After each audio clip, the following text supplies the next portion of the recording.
2 Kings, chapter 1. After Ahab's death, Moab rebelled against Israel. Now Ahaziah had fallen through the lattice of his upper room in Samaria and injured himself. So he sent messengers, saying to them, "Go and consult Baal-zebub, the god of Ekron, to see if I will recover from this injury."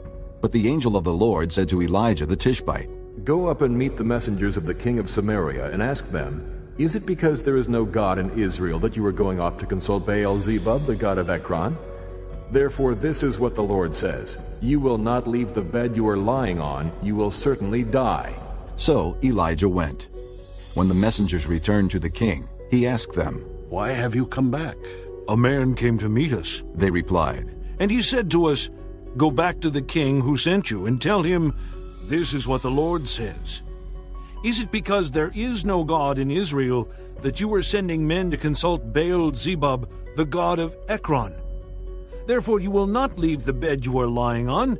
You will certainly die.'" The king asked them, "What kind of man was it who came to meet you and told you this?" They replied. "He was a man with a garment of hair and with a leather belt around his waist." The king said, "That was Elijah the Tishbite." Then he sent to Elijah a captain with his company of 50 men. The captain went up to Elijah, who was sitting on the top of a hill, and said to him, "Man of God, the king says, 'Come down.'" Elijah answered the captain, "If I am a man of God, may fire come down from heaven and consume you and your 50 men." Then fire fell from heaven and consumed the captain and his men. At this the king sent to Elijah another captain with his 50 men. The captain said to him, "Man of God, this is what the king says. Come down at once." "If I am a man of God," Elijah replied, may fire come down from heaven and consume you and your 50 men." Then the fire of God fell from heaven and consumed him and his 50 men. So the king sent a third captain with his 50 men. This third captain went up and fell on his knees before Elijah. "Man of God," he begged, "please have respect for my life and the lives of these 50 men, your servants. See, fire has fallen from heaven and consumed the first 2 captains and all their men. But now, have respect for my life." The angel of the Lord said to Elijah, "Go down with him. Do not be afraid of him." So Elijah got up and went down with him to the king. He told the king, "This is what the Lord says. Is it because there is no God in Israel for you to consult that you have sent messengers to consult Baal-zebub, the god of Ekron? Because you have done this, you will never leave the bed you are lying on. You will certainly die." So he died, according to the word of the Lord that Elijah had spoken. Because Ahaziah had no son, Joram succeeded him as king in the 2nd year of Jehoram, son of Jehoshaphat, king of Judah. As for all the other events of Ahaziah's reign, and what he did, are they not written in the book of the annals of the kings of Israel? Chapter 2. When the Lord was about to take Elijah up to heaven in a whirlwind, Elijah and Elisha were on their way from Gilgal. Elijah said to Elisha, "Stay here. The Lord has sent me to Bethel." But Elisha said, "As surely as the Lord lives and as you live, I will not leave you." So they went down to Bethel. The company of the prophets at Bethel came out to Elisha and asked, "Do you know that the Lord is going to take your master from you today?" "Yes, I know," Elisha replied. "but do not speak of it." Then Elijah said to him, "Stay here, Elisha. The Lord has sent me to Jericho." And he replied, "As surely as the Lord lives and as you live, I will not leave you." So they went to Jericho. The company of the prophets at Jericho went up to Elisha and asked him, "Do you know that the Lord is going to take your master from you today?" "Yes, I know," he replied. "but do not speak of it." Then Elijah said to him, "Stay here. The Lord has sent me to the Jordan." And he replied, "As surely as the Lord lives and as you live, I will not leave you." So the 2 of them walked on. 50 men of the company of the prophets went and stood at a distance, facing the place where Elijah and Elisha had stopped at the Jordan. Elijah took his cloak, rolled it up, and struck the water with it.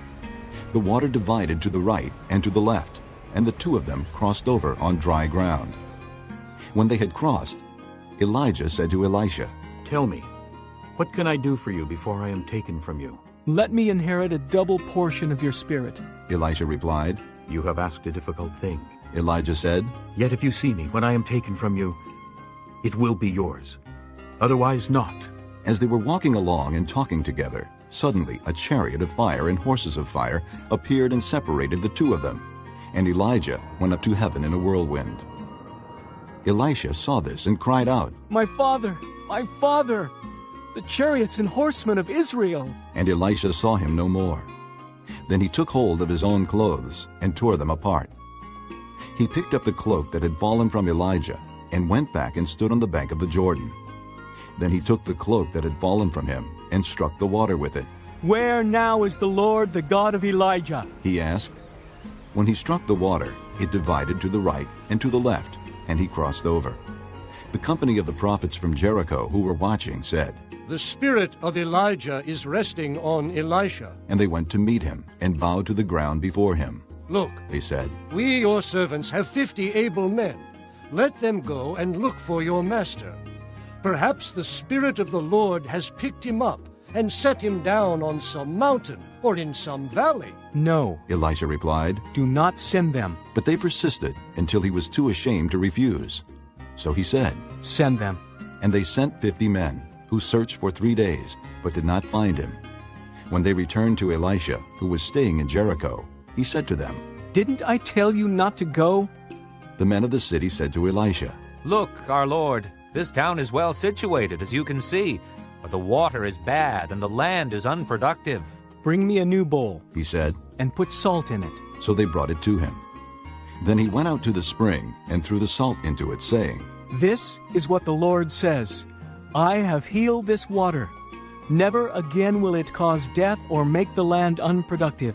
And the water has remained wholesome to this day, according to the word Elisha had spoken. From there, Elisha went up to Bethel.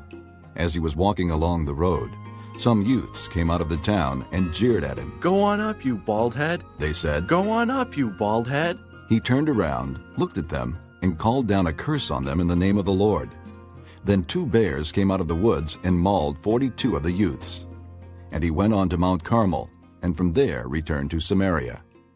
Chapter 3. Joram, son of Ahab, became king of Israel in Samaria in the 18th year of Jehoshaphat, king of Judah, and he reigned 12 years. He did evil in the eyes of the Lord, but not as his father and mother had done. He got rid of the sacred stone of Baal that his father had made. Nevertheless, he clung to the sins of Jeroboam, son of Nebat, which he had caused Israel to commit. He did not turn away from them. Now Mesha, king of Moab, raised sheep, and he had to supply the king of Israel with 100,000 lambs and with the wool of 100,000 rams. But after Ahab died, the king of Moab rebelled against the king of Israel. So at that time King Joram set out from Samaria and mobilized all Israel. He also sent this message to Jehoshaphat, king of Judah. The king of Moab has rebelled against me. Will you go with me to fight against Moab? I will go with you. He replied. I am as you are, my people as your people, my horses as your horses. By what route shall we attack? He asked. Through the desert of Edom. He answered.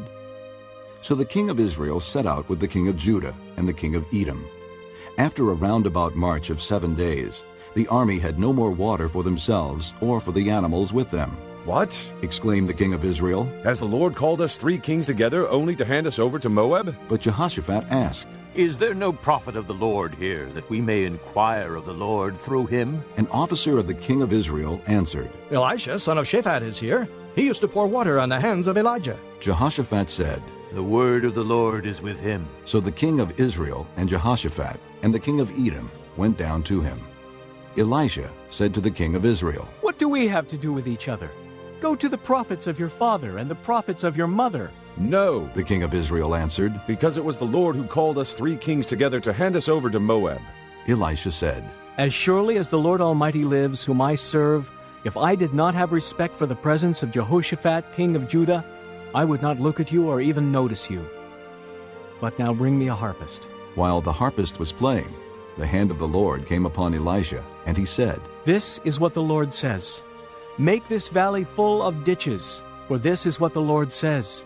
You will see neither wind nor rain, yet this valley will be filled with water, and you, your cattle, and your other animals will drink.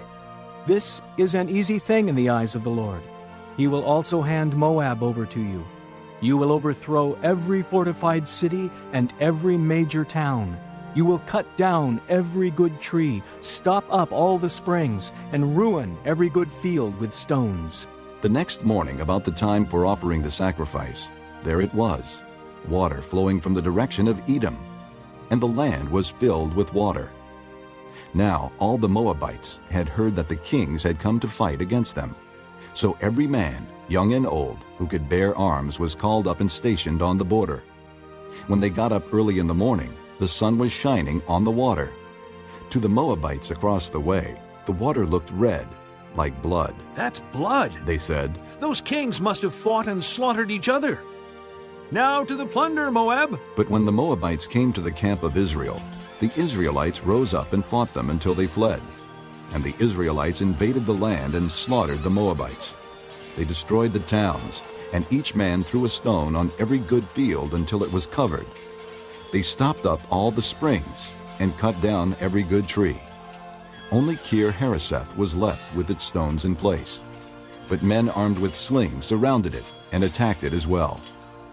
When the king of Moab saw that the battle had gone against him, he took with him 700 swordsmen to break through to the king of Edom, but they failed. Then he took his firstborn son, who was to succeed him as king, and offered him as a sacrifice on the city wall. The fury against Israel was great. They withdrew and returned to their own land. Chapter 4. The wife of a man from the company of the prophets cried out to Elisha, "Your servant, my husband, is dead, and you know that he revered the Lord. But now his creditor is coming to take my 2 boys as his slaves." Elisha replied to her, "How can I help you? Tell me, what do you have in your house?" "Your servant has nothing there at all," she said. "except a little oil." Elisha said, "Go around and ask all your neighbors for empty jars. Don't ask for just a few. Then go inside and shut the door behind you and your sons. Pour oil into all the jars, and as each is filled, put it to one side." She left him, and afterward shut the door behind her and her sons. They brought the jars to her, and she kept pouring. When all the jars were full, she said to her son, "Bring me another one." But he replied, "There is not a jar left." Then the oil stopped flowing. She went and told the man of God, and he said, "Go, sell the oil and pay your debts. You and your sons can live on what is left." One day Elisha went to Shunem, and a well-to-do woman was there who urged him to stay for a meal. So whenever he came by, he stopped there to eat. She said to her husband, "I know that this man who often comes our way is a holy man of God. Let's make a small room on the roof and put in it a bed and a table, a chair, and a lamp for him. Then he can stay there whenever he comes to us." One day when Elisha came, he went up to his room and lay down there. He said to his servant Gehazi, "Call the Shunammite." So he called her, and she stood before him. Elisha said to him, "Tell her, you have gone to all this trouble for us. Now what can be done for you? Can we speak on your behalf to the king or the commander of the army?" She replied, "I have a home among my own people." "What can be done for her?" Elisha asked. Gehazi said, "Well, she has no son, and her husband is old." Then Elisha said, "Call her." So he called her, and she stood in the doorway. "About this time next year," Elisha said, "you will hold a son in your arms." "No, my lord." She objected. "Don't mislead your servant, O man of God." But the woman became pregnant, and the next year, about that same time, she gave birth to a son, just as Elisha had told her. The child grew, and one day he went out to his father, who was with the reapers. "My head! My head!" he said to his father. His father told the servant. "Carry him to his mother." After the servant had lifted him up and carried him to his mother, the boy sat on her lap until noon, and then he died. She went up and laid him on the bed of the man of God, then shut the door and went out. She called her husband and said, "Please, send me one of the servants and a donkey, so I can go to the man of God quickly and return." "Why go to him today?" he asked. "It's not the new moon or the Sabbath." "It's all right," she said. She saddled the donkey and said to her servant, "Lead on.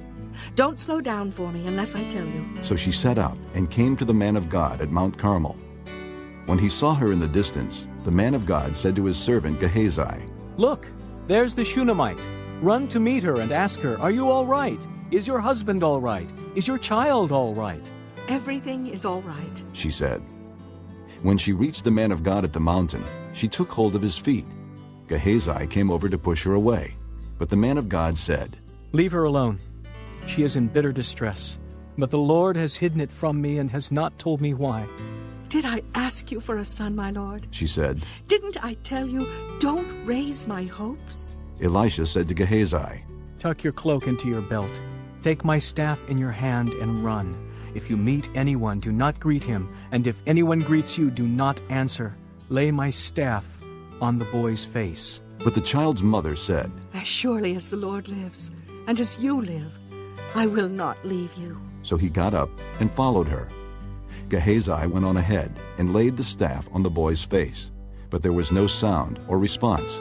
So Gehazi went back to meet Elisha and told him, "The boy has not awakened." When Elisha reached the house, there was the boy lying dead on his couch.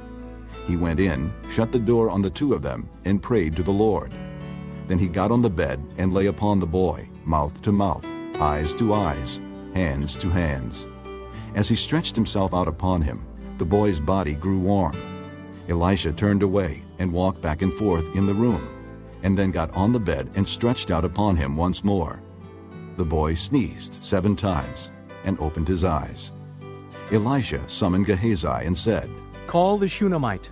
And he did. When she came, he said, "Take your son." She came in, fell at his feet, and bowed to the ground. Then she took her son and went out. Elisha returned to Gilgal, and there was a famine in that region. While the company of the prophets was meeting with him, he said to his servant, "Put on the large pot and cook some stew for these men." One of them went out into the fields to gather herbs and found a wild vine. He gathered some of its gourds and filled the fold of his cloak.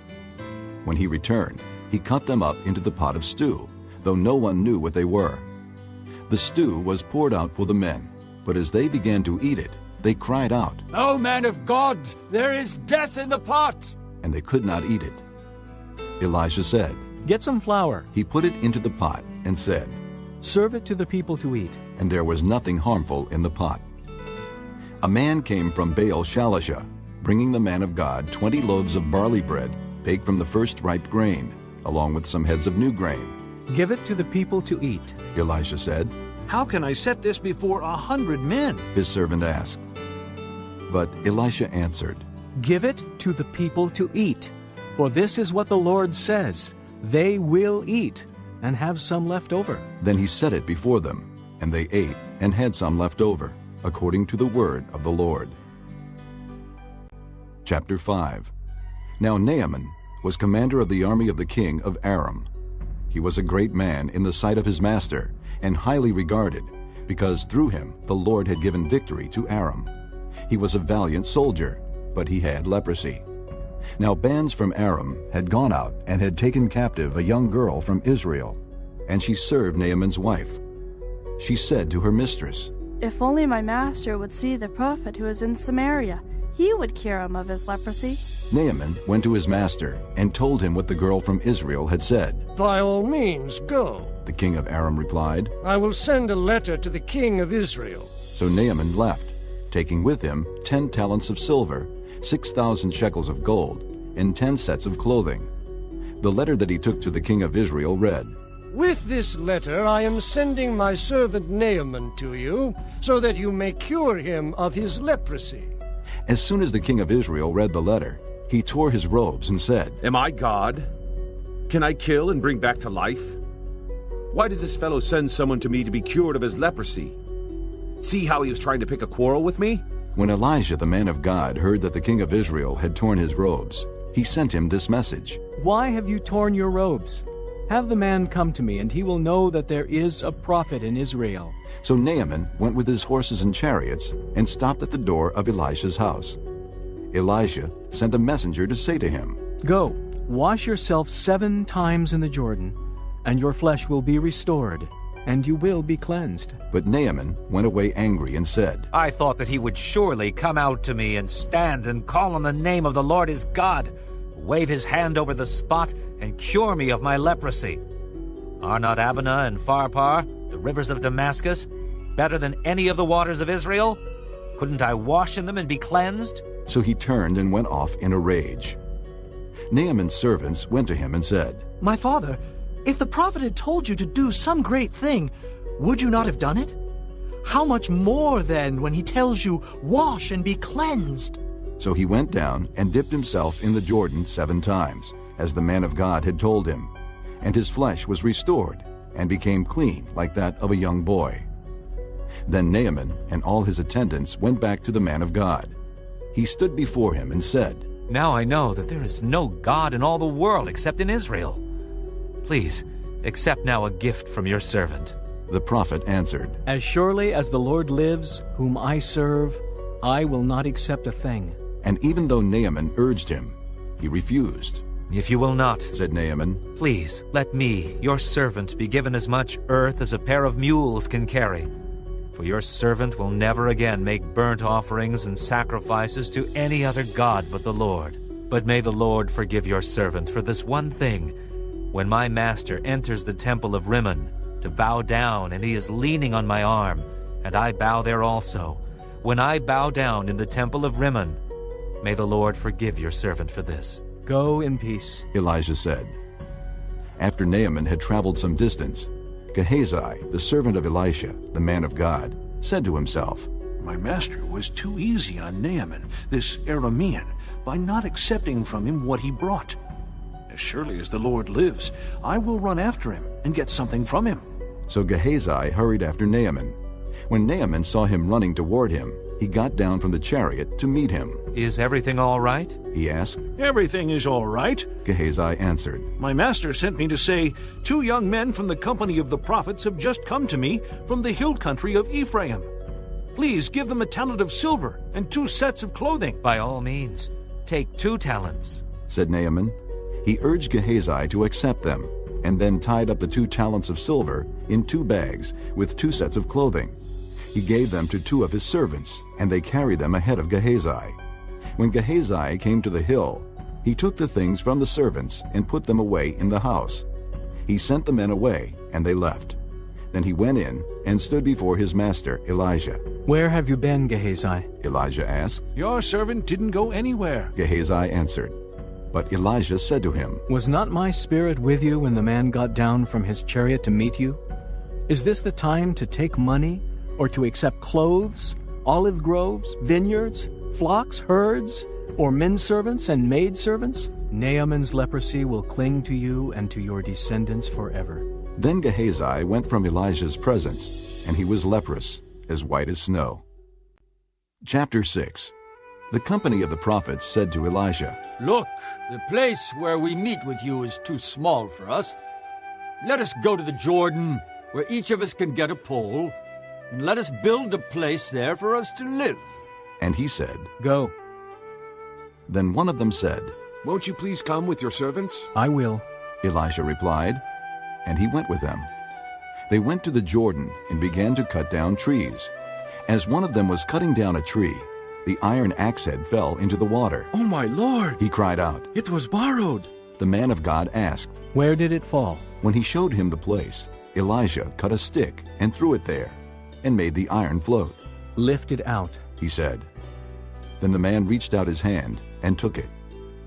Now the king of Aram was at war with Israel. After conferring with his officers, he said, "I will set up my camp in such and such a place." The man of God sent word to the king of Israel, "Beware of passing that place, because the Arameans are going down there." So the king of Israel checked on the place indicated by the man of God. Time and again, Elisha warned the king, so that he was on his guard in such places. This enraged the king of Aram. He summoned his officers and demanded of them, "Will you not tell me which of us is on the side of the king of Israel?" "None of us, my lord the king," said one of his officers. "But Elisha, the prophet who is in Israel, tells the king of Israel the very words you speak in your bedroom." "Go, find out where he is," the king ordered, "so I can send men and capture him." The report came back, "He is in Dothan." Then he sent horses and chariots and a strong force there. They went by night and surrounded the city. When the servant of the man of God got up and went out early the next morning, an army with horses and chariots had surrounded the city. "Oh, my lord, what shall we do?" the servant asked. Don't be afraid, the prophet answered. Those who are with us are more than those who are with them. And Elijah prayed, O Lord, open his eyes so he may see. Then the Lord opened the servant's eyes, and he looked and saw the hills full of horses and chariots of fire all around Elisha. As the enemy came down toward him, Elisha prayed to the Lord, Strike these people with blindness. So he struck them with blindness, as Elisha had asked. Elisha told them, This is not the road, and this is not the city. Follow me, and I will lead you to the man you are looking for. And he led them to Samaria. After they entered the city, Elisha said, Lord, open the eyes of these men so they can see. Then the Lord opened their eyes, and they looked, and there they were, inside Samaria. When the king of Israel saw them, he asked Elisha, Shall I kill them, my father? Shall I kill them? Do not kill them, he answered. Would you kill men you have captured with your own sword or bow? Set food and water before them so that they may eat and drink, and then go back to their master. So he prepared a great feast for them, and after they had finished eating and drinking, he sent them away, and they returned to their master. So the bands from Aram stopped raiding Israel's territory. Sometime later, Ben-Hadad, king of Aram, mobilized his entire army and marched up and laid siege to Samaria. There was a great famine in the city. The siege lasted so long that a donkey's head sold for 80 shekels of silver, and a quarter of a cab of seed pods for 5 shekels. As the king of Israel was passing by on the wall, a woman cried to him, Help me, my lord the king. The king replied, If the Lord does not help you, where can I get help for you? From the threshing floor? From the winepress? Then he asked her, What's the matter? She answered, This woman said to me, Give up your son so we may eat him today, and tomorrow we'll eat my son. So we cooked my son and ate him. The next day I said to her, Give up your son so we may eat him. But she had hidden him. When the king heard the woman's words, he tore his robes. As he went along the wall, the people looked, and there, underneath, he had sackcloth on his body. He said, May God deal with me, be it ever so severely, if the head of Elisha, son of Shaphat, remains on his shoulders today. Now Elisha was sitting in his house, and the elders were sitting with him. The king sent a messenger ahead, but before he arrived, Elisha said to the elders, Don't you see how this murderer is sending someone to cut off my head?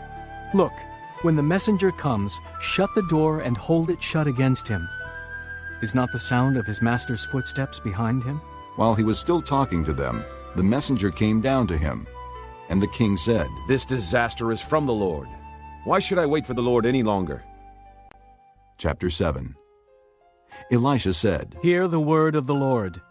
This is what the Lord says.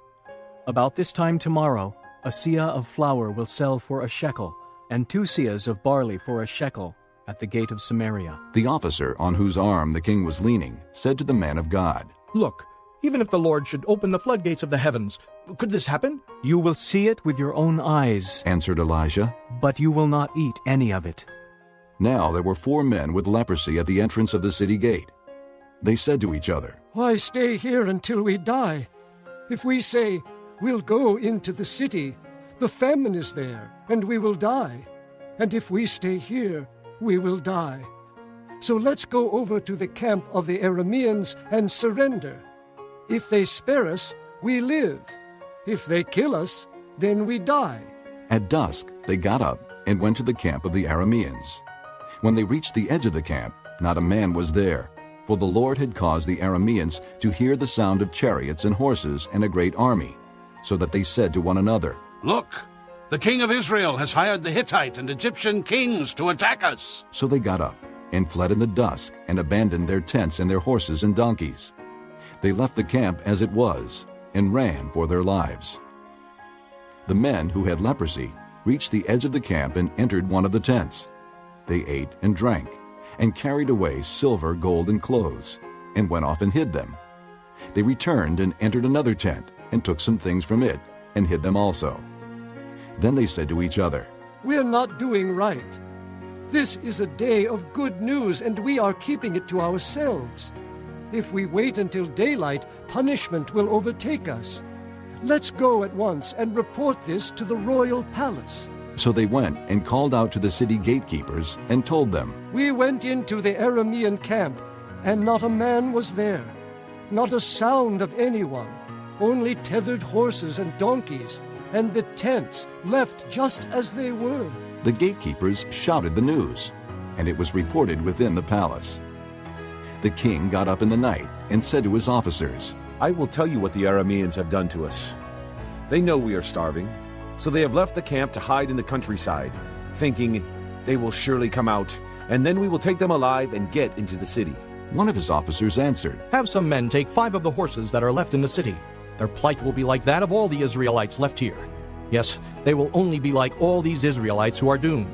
So let us send them to find out what happened. So they selected 2 chariots with their horses, and the king sent them after the Aramean army.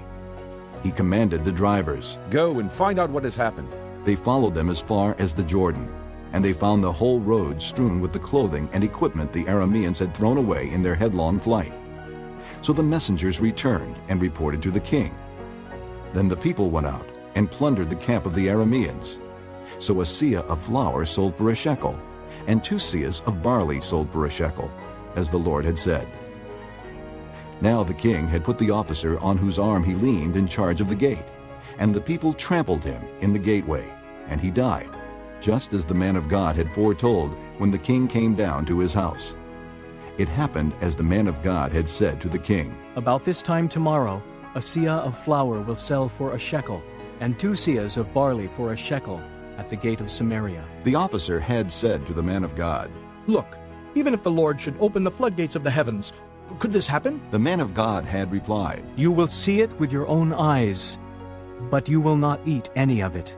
And that is exactly what happened to him, for the people trampled him in the gateway, and he died. Chapter 8. Now Elisha had said to the woman whose son he had restored to life, Go away with your family and stay for a while wherever you can, because the Lord has decreed a famine in the land that will last 7 years. The woman proceeded to do as the man of God said. She and her family went away and stayed in the land of the Philistines 7 years. At the end of the 7 years, she came back from the land of the Philistines and went to the king to beg for her house and land. The king was talking to Gehazi, the servant of the man of God, and had said, Tell me about all the great things Elisha has done. Just as Gehazi was telling the king how Elisha had restored the dead to life, the woman whose son Elisha had brought back to life came to beg the king for her house and land. Gehazi said, This is the woman, my lord the king. This is her son, whom Elisha restored to life. The king asked the woman about it, and she told him. Then he assigned an official to her case, and said to him, Give back everything that belonged to her, including all the income from her land from the day she left the country until now. Elijah went to Damascus, and Ben-Hadad, king of Aram, was ill. When the king was told, The man of God has come all the way up here, he said to Hazael, Take a gift with you, and go to meet the man of God. Consult the Lord through him. Ask him, Will I recover from this illness? Hazael went to meet Elisha, taking with him, as a gift, 40 camel loads of all the finest wares of Damascus. He went in and stood before him and said, Your son, Ben-Hadad, king of Aram, has sent me to ask, Will I recover from this illness? Elijah answered, Go and say to him, You will certainly recover. But the Lord has revealed to me that he will in fact die. He stared at him with a fixed gaze until Hazael felt ashamed. Then the man of God began to weep. Why is my lord weeping? Asked Hazael. Because I know the harm you will do to the Israelites. He answered, You will set fire to their fortified places, kill their young men with the sword, dash their little children to the ground, and rip open their pregnant women. Hazael said, How could your servant, a mere dog, accomplish such a feat? The Lord has shown me that you will become king of Aram, answered Elijah. Then Hazael left Elijah and returned to his master. When Ben-Hadad asked, What did Elisha say to you? Hazael replied, He told me that you would certainly recover. But the next day he took a thick cloth, soaked it in water, and spread it over the king's face, so that he died. Then Hazael succeeded him as king. In the 5th year of Joram, son of Ahab, king of Israel, when Jehoshaphat was king of Judah, Jehoram son of Jehoshaphat began his reign as king of Judah. He was 32 years old when he became king, and he reigned in Jerusalem 8 years. He walked in the ways of the kings of Israel, as the house of Ahab had done, for he married a daughter of Ahab. He did evil in the eyes of the Lord. Nevertheless, for the sake of his servant David, the Lord was not willing to destroy Judah. He had promised to maintain a lamp for David and his descendants forever. In the time of Jehoram, Edom rebelled against Judah and set up its own king. So Jehoram went to Zair with all his chariots. The Edomites surrounded him and his chariot commanders, but he rose up and broke through by night. His army, however, fled back home. To this day, Edom has been in rebellion against Judah. Libnah revolted at the same time. As for the other events of Jehoram's reign and all he did, are they not written in the book of the annals of the kings of Judah? Jehoram rested with his fathers and was buried with them in the city of David. And Ahaziah his son succeeded him as king. In the 12th year of Joram son of Ahab king of Israel, Ahaziah son of Jehoram king of Judah began to reign. Ahaziah was 22 years old when he became king, and he reigned in Jerusalem 1 year. His mother's name was Athaliah, a granddaughter of Omri, king of Israel. He walked in the ways of the house of Ahab, and did evil in the eyes of the Lord, as the house of Ahab had done, for he was related by marriage to Ahab's family. Ahaziah went with Joram son of Ahab to war against Hazael, king of Aram, at Ramoth-Gilead. The Arameans wounded Joram, so King Joram returned to Jezreel to recover from the wounds the Arameans had inflicted on him at Ramoth in his battle with Hazael, king of Aram. Then Ahaziah, son of Jehoram, king of Judah, went down to Jezreel to see Joram son of Ahab, because he had been wounded. Chapter 9. The prophet Elijah summoned a man from the company of the prophets and said to him, Tuck your cloak into your belt. Take this flask of oil with you and go to Ramoth-Gilead. When you get there, look for Jehu, son of Jehoshaphat, the son of Nimshi. Go to him, get him away from his companions, and take him into an inner room. Then take the flask and pour the oil on his head and declare, This is what the Lord says, I anoint you king over Israel. Then open the door and run. Don't delay. So the young man, the prophet, went to Ramoth-Gilead. When he arrived, he found the army officers sitting together. I have a message for you, Commander, he said. For which of us? Asked Jehu. For you, Commander, he replied. Jehu got up and went into the house. Then the prophet poured the oil on Jehu's head and declared, This is what the Lord, the God of Israel, says. I anoint you king over the Lord's people Israel. You are to destroy the house of Ahab your master, and I will avenge the blood of my servants the prophets, and the blood of all the Lord's servants shed by Jezebel. The whole house of Ahab will perish. I will cut off from Ahab every last male in Israel, slave or free. I will make the house of Ahab like the house of Jeroboam, son of Nebat, and like the house of Baasha, son of Ahijah. As for Jezebel, dogs will devour her on the plot of ground at Jezreel, and no one will bury her. Then he opened the door and ran. When Jehu went out to his fellow officers, one of them asked him, Is everything all right? Why did this madman come to you? You know the man and the sort of things he says. Jehu replied. That's not true, they said. Tell us. Jehu said, Here is what he told me. This is what the Lord says. I anoint you king over Israel. They hurried and took their cloaks and spread them under him on the bare steps. Then they blew the trumpet and shouted, Jehu is king! So Jehu, son of Jehoshaphat, the son of Nimshi, conspired against Joram. Now Joram and all Israel had been defending Ramoth-Gilead against Hazael, king of Aram. But King Joram had returned to Jezreel to recover from the wounds the Arameans had inflicted on him in the battle with Hazael, king of Aram. Jehu said, If this is the way you feel, don't let anyone slip out of the city to go and tell the news in Jezreel. Then he got into his chariot and rode to Jezreel, because Joram was resting there, and Ahaziah king of Judah had gone down to see him. When the lookout standing on the tower in Jezreel saw Jehu's troops approaching, he called out, I see some troops coming. Get a horseman, Joram ordered. Send him to meet them and ask, Do you come in peace? The horseman rode off to meet Jehu and said, This is what the king says. Do you come in peace? What do you have to do with peace? Jehu replied. Fall in behind me. The lookout reported. The messenger has reached them, but he isn't coming back. So the king sent out a second horseman. When he came to them, he said, This is what the king says. Do you come in peace? Jehu replied. What do you have to do with peace? Fall in behind me. The lookout reported. He has reached them, but he isn't coming back either. The driving is like that of Jehu, son of Nimshi. He drives like a madman. Hitch up my chariot, Joram ordered. And when it was hitched up, Joram, king of Israel, and Ahaziah, king of Judah, rode out, each in his own chariot, to meet Jehu. They met him at the plot of ground that had belonged to Naboth the Jezreelite. When Joram saw Jehu, he asked, Have you come in peace, Jehu? How can there be peace? Jehu replied, As long as all the idolatry and witchcraft of your mother Jezebel abound. Joram turned about and fled, calling out to Ahaziah, Treachery, Ahaziah. Then Jehu drew his bow and shot Joram between the shoulders. The arrow pierced his heart, and he slumped down in his chariot. Jehu said to Bidkar, his chariot officer, Pick him up and throw him on the field that belonged to Naboth the Jezreelite. Remember how you and I were riding together in chariots behind Ahab his father, when the Lord made this prophecy about him. Yesterday I saw the blood of Naboth and the blood of his sons, declares the Lord, and I will surely make you pay for it on this plot of ground, declares the Lord.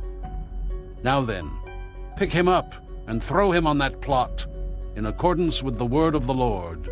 When Ahaziah, king of Judah, saw what had happened, he fled up the road to Beth-Hagan. Jehu chased him, shouting, Kill him too! They wounded him in his chariot on the way up to Gur, near Ibleam, but he escaped to Megiddo and died there. His servants took him by chariot to Jerusalem and buried him with his fathers in his tomb in the city of David. In the 11th year of Joram son of Ahab, Ahaziah had become king of Judah. Then Jehu went to Jezreel. When Jezebel heard about it, she painted her eyes, arranged her hair, and looked out of a window. As Jehu entered the gate, she asked, Have you come in peace, Zimri, you murderer of your master? He looked up at the window and called out, Who is on my side? Who? 2 or 3 eunuchs looked down at him. Throw her down, Jehu said. So they threw her down, and some of her blood spattered the wall and the horses as they trampled her underfoot.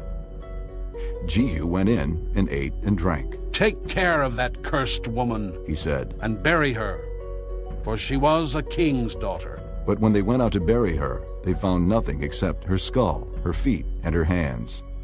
They went back and told Jehu, who said, This is the word of the Lord that he spoke through his servant Elijah the Tishbite. On the plot of ground at Jezreel, dogs will devour Jezebel's flesh. Jezebel's body will be like refuse on the ground in the plot at Jezreel, so that no one will be able to say, This is Jezebel. Chapter 10. Now there were in Samaria 70 sons of the house of Ahab. So Jehu wrote letters and sent them to Samaria, to the officials of Jezreel, to the elders, and to the guardians of Ahab's children. He said, As soon as this letter reaches you, since your master's sons are with you and you have chariots and horses, a fortified city and weapons, choose the best and most worthy of your master's sons and set him on his father's throne. Then fight for your master's house. But they were terrified and said, If 2 kings could not resist him, how can we? So the palace administrator, the city governor, the elders, and the guardians sent this message to Jehu. We are your servants, and we will do anything you say. We will not appoint anyone as king. You do whatever you think best. Then Jehu wrote them a second letter, saying, If you are on my side and will obey me, take the heads of your master's sons and come to me in Jezreel by this time tomorrow. Now the royal princes, 70 of them, were with the leading men of the city, who were rearing them. When the letter arrived, these men took the princes and slaughtered all 70 of them. They put their heads in baskets and sent them to Jehu in Jezreel. When the messenger arrived, he told Jehu, They have brought the heads of the princes. Then Jehu ordered, Put them in 2 piles at the entrance of the city gate until morning. The next morning Jehu went out. he stood before all the people and said, "You are innocent. It was I who conspired against my master and killed him. But who killed all these? Know then that not a word the Lord has spoken against the house of Ahab will fail. The Lord has done what he promised through his servant Elijah." So Jehu killed everyone in Jezreel who remained of the house of Ahab, as well as all his chief men, his close friends, and his priests, leaving him no survivor. Jehu then set out and went towards Samaria. At Beth-Eked of the shepherds, he met some relatives of Ahaziah, king of Judah, and asked, "Who are you?"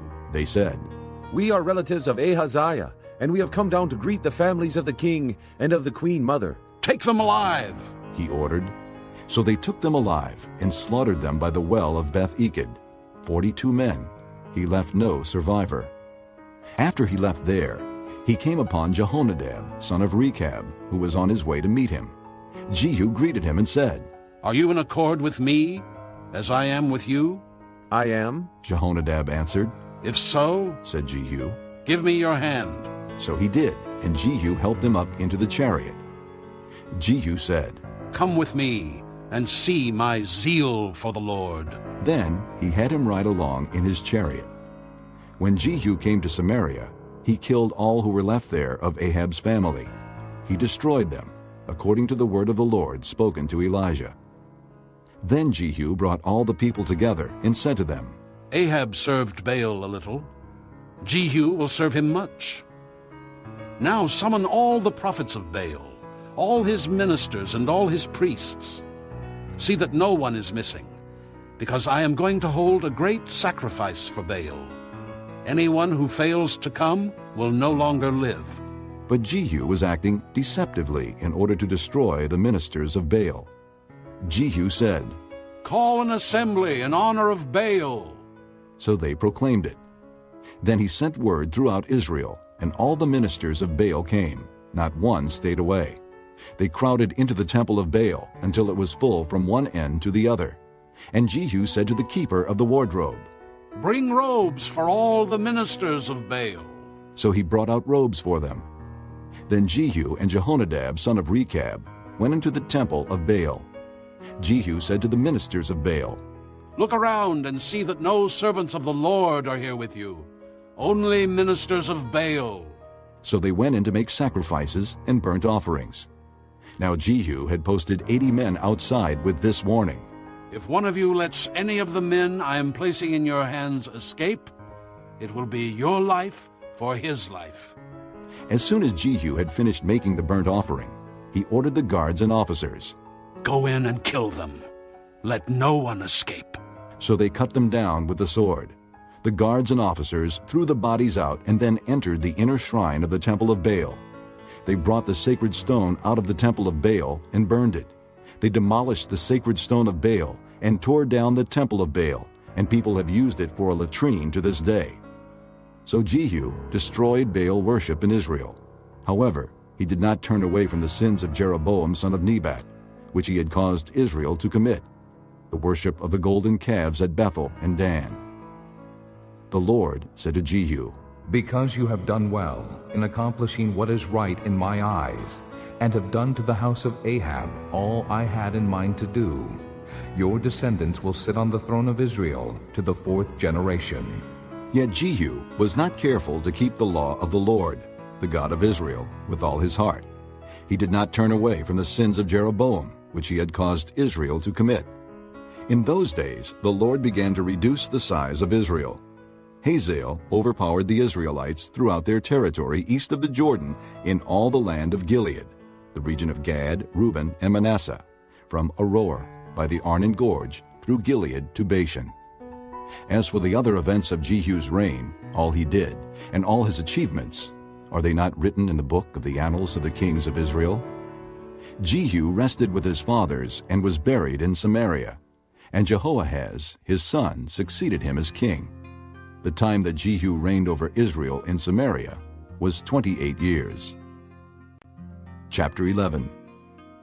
When Athaliah, the mother of Ahaziah, saw that her son was dead, she proceeded to destroy the whole royal family.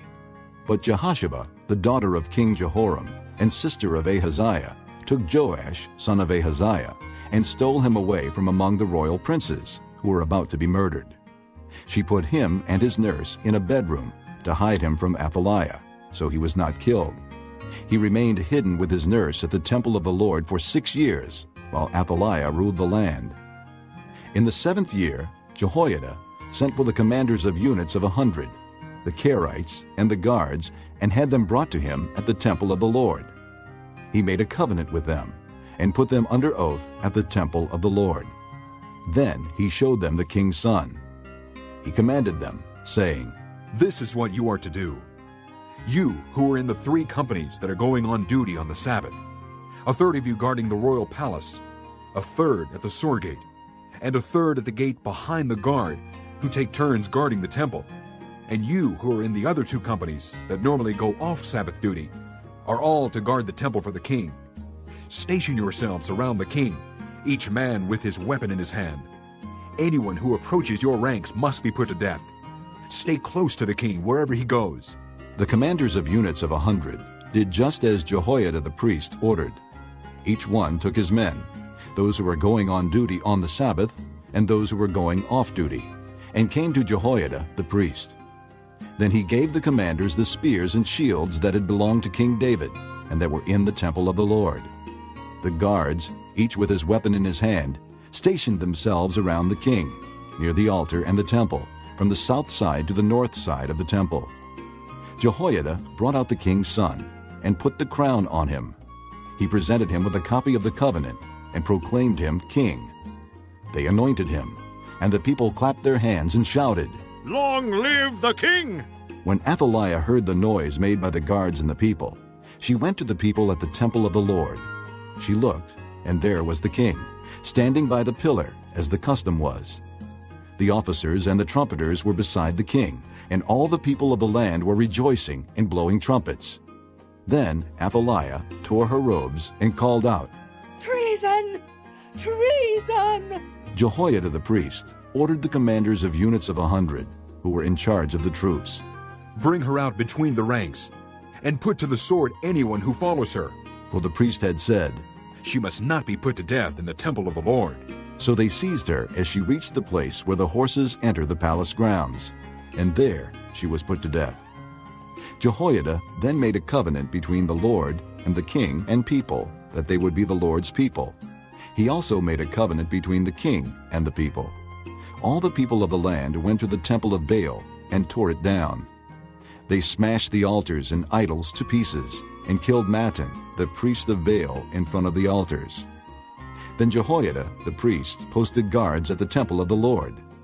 He took with him the commanders of hundreds, the Kerites, the guards, and all the people of the land, and together they brought the king down from the temple of the Lord and went into the palace, entering by way of the gate of the guards. The king then took his place on the royal throne, and all the people of the land rejoiced. And the city was quiet, because Athaliah had been slain with the sword at the palace. Joash was 7 years old when he began to reign. Chapter 12. In the 7th year of Jehu, Joash became king, and he reigned in Jerusalem 40 years. His mother's name was Zibiah. She was from Beersheba. Joash did what was right in the eyes of the Lord all the years Jehoiada the priest instructed him. The high places, however, were not removed. The people continued to offer sacrifices and burn incense there. Joash said to the priests, "Collect all the money that is brought as sacred offerings to the temple of the Lord, the money collected in the census, the money received from personal vows, and the money brought voluntarily to the temple. Let every priest receive the money from one of the treasurers, and let it be used to repair whatever damage is found in the temple." But by the 23rd year of King Joash, the priests still had not repaired the temple. Therefore King Joash summoned Jehoiada the priest and the other priest and asked them, "Why aren't you repairing the damage done to the temple? Take no more money from your treasurers, but hand it over for repairing the temple."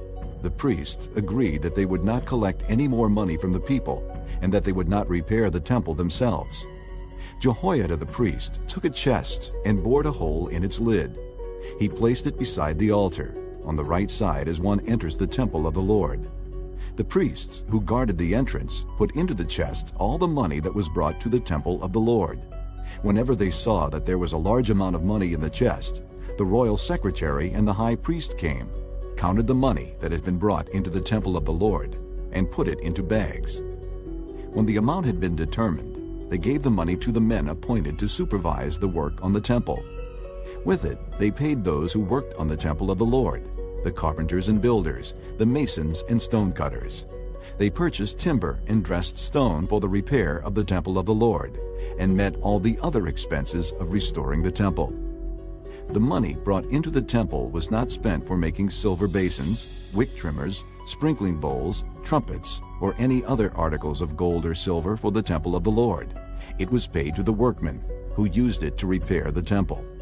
They did not require an accounting from those to whom they gave the money to pay the workers, because they acted with complete honesty.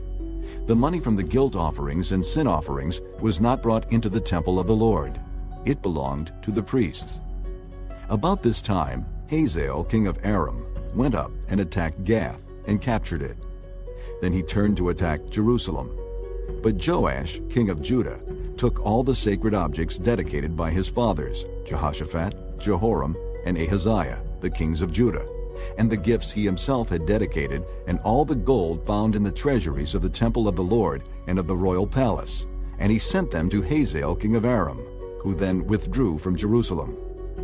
As for the other events of the reign of Joash, and all he did, are they not written in the book of the annals of the kings of Judah? His officials conspired against him, and assassinated him at Beth Millo, on the road down to Silla. The officials who murdered him were Jozabad, son of Shimeath, and Jehozabad, son of Shomer. He died and was buried with his fathers in the city of David, and Amaziah his son succeeded him as king. This concludes Disc 21. Chapter 13. In the 23rd year of Joash, son of Ahaziah, king of Judah, Jehoahaz, son of Jehu, became king of Israel in Samaria, and he reigned 17 years. He did evil in the eyes of the Lord by following the sins of Jeroboam, son of Nebat, which he had caused Israel to commit, and he did not turn away from them. So the Lord's anger burned against Israel, and for a long time he kept them under the power of Hazael, king of Aram, and Ben-Hadad his son. Then Jehoahaz sought the Lord's favor, and the Lord listened to him, for he saw how severely the king of Aram was oppressing Israel. The Lord provided a deliverer for Israel, and they escaped from the power of Aram. So the Israelites lived in their own homes as they had before, but they did not turn away from the sins of the house of Jeroboam, which he had caused Israel to commit. They continued in them. Also the Asherah pole remained standing in Samaria. Nothing had been left of the army of Jehoahaz except 50 horsemen, 10 chariots, and 10,000 foot soldiers, for the king of Aram had destroyed the rest and made them like the dust at threshing time. As for the other events of the reign of Jehoahaz, all he did, and his achievements, are they not written in the book of the annals of the kings of Israel? Jehoahaz rested with his fathers, and was buried in Samaria, and Jehoash his son succeeded him as king. In the 37th year of Joash king of Judah, Jehoash son of Jehoahaz became king of Israel in Samaria, and he reigned 16 years.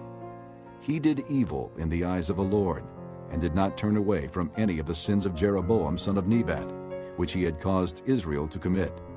He continued in them. As for the other events of the reign of Jehoash, all he did, and his achievements, including his war against Amaziah king of Judah, are they not written in the book of the annals of the kings of Israel? Jehoash rested with his fathers, and Jeroboam succeeded him on the throne. Jehoash was buried in Samaria with the kings of Israel. Now Elisha was suffering from the illness from which he died. Jehoash, king of Israel, went down to see him and wept over him. My father, he cried. The chariots and horsemen of Israel. Elisha said, Get a bow and some arrows. And he did so. Take the bow in your hands, he said to the king of Israel. When he had taken it, Elijah put his hands on the king's hands. Open the east window, he said, and he opened it. Shoot, Elijah said, and he shot. The Lord's arrow of victory, the arrow of victory over Aram. Elijah declared, You will completely destroy the Arameans at Aphek. Then he said, Take the arrows. And the king took them. Elisha told him, Strike the ground. He struck it 3 times and stopped. The man of God was angry with him and said, You should have struck the ground 5 or 6 times. Then you would have defeated Aram and completely destroyed it. But now you will defeat it only 3 times. Elisha died and was buried. Now Moabite raiders used to enter the country every spring. Once while some Israelites were burying a man, suddenly they saw a band of raiders. So they threw the man's body into Elijah's tomb. When the body touched Elijah's bones, the man came to life and stood up on his feet. Hazael, king of Aram, oppressed Israel throughout the reign of Jehoahaz. But the Lord was gracious to them, and had compassion and showed concern for them, because of his covenant with Abraham, Isaac, and Jacob. To this day, he has been unwilling to destroy them or banish them from his presence. Hazael, king of Aram, died, and Ben-Hadad his son succeeded him as king. Then Jehoash, son of Jehoahaz, recaptured from Ben-Hadad, son of Hazael, the towns he had taken in battle from his father Jehoahaz. 3 times Jehoash defeated him, and so he recovered the Israelite towns. Chapter 14. In the 2nd year of Jehoash, son of Jehoahaz, king of Israel, Amaziah, son of Joash, king of Judah, began to reign. He was 25 years old when he became king, and he reigned in Jerusalem 29 years. His mother's name was Jehoaddin. She was from Jerusalem. He did what was right in the eyes of the Lord, but not as his father David had done. In everything he followed the example of his father Joash. The high places, however, were not removed. The people continued to offer sacrifices and burn incense there. After the kingdom was firmly in his grasp, he executed the officials who had murdered his father the king. Yet he did not put the sons of the assassins to death, in accordance with what is written in the book of the law of Moses, where the Lord commanded, Fathers shall not be put to death for their children, nor children put to death for their fathers. Each is to die for his own sins. He was the one who defeated 10,000 Edomites in the Valley of Salt and captured Selah in battle, calling it Joktheel, the name it has to this day. Then Amaziah sent messengers to Jehoash, son of Jehoahaz, the son of Jehu, king of Israel, with the challenge, Come, meet me face to face. But Jehoash, king of Israel, replied to Amaziah, king of Judah, A thistle in Lebanon sent a message to a cedar in Lebanon, Give your daughter to my son in marriage. Then a wild beast in Lebanon came along and trampled the thistle underfoot. You have indeed defeated Edom, and now you are arrogant. Glory in your victory, but stay at home. Why ask for trouble and cause your own downfall, and that of Judah also? Amaziah, however, would not listen. So Jehoash, king of Israel, attacked. He and Amaziah, king of Judah, faced each other at Beth-Shemesh in Judah. Judah was routed by Israel, and every man fled to his home. Jehoash, king of Israel, captured Amaziah, king of Judah, the son of Joash, the son of Ahaziah, at Beth-Shemesh. Then Jehoash went to Jerusalem and broke down the wall of Jerusalem from the Ephraim gate to the corner gate, a section about 600 feet long. He took all the gold and silver and all the articles found in the temple of the Lord and in the treasuries of the royal palace. He also took hostages and returned to Samaria. As for the other events of the reign of Jehoash, what he did, and his achievements, including his war against Amaziah, king of Judah, are they not written in the book of the annals of the kings of Israel? Jehoash rested with his fathers and was buried in Samaria with the kings of Israel, and Jeroboam his son succeeded him as king.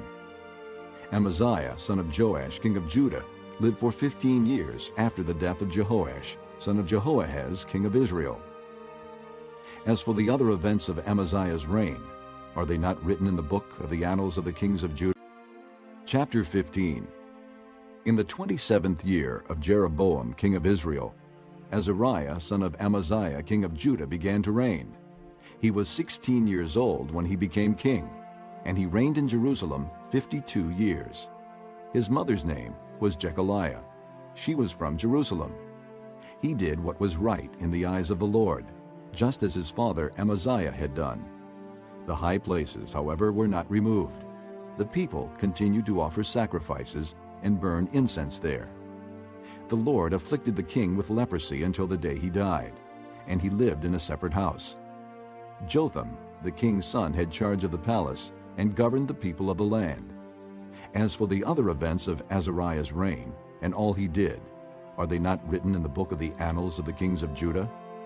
Azariah rested with his fathers and was buried near them in the city of David, and Jotham his son succeeded him as king.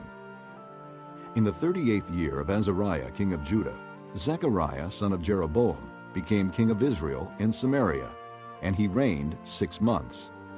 He did evil in the eyes of the Lord, as his fathers had done.